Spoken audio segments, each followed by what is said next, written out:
আজকে চলে এলাম ঝিঙ্গা পোস্ত রেসিপি নিয়ে।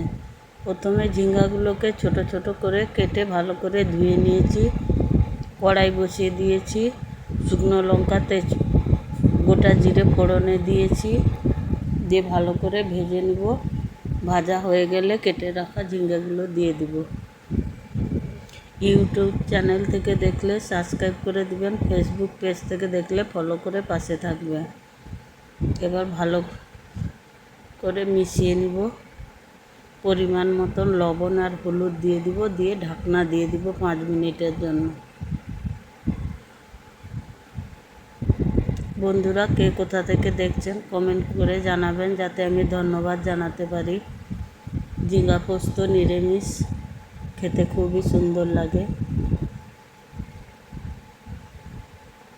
জল বেরিয়েছে,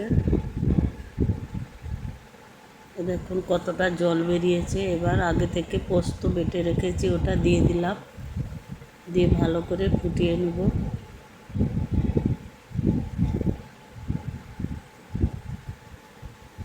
দেখুন আমাদের ঝিঙ্গা পোস্ত রেডি হয়ে গেছে।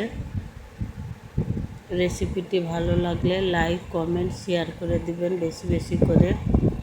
আজকের মতন এই পর্যন্ত। শুভরাত্রি, ধন্যবাদ।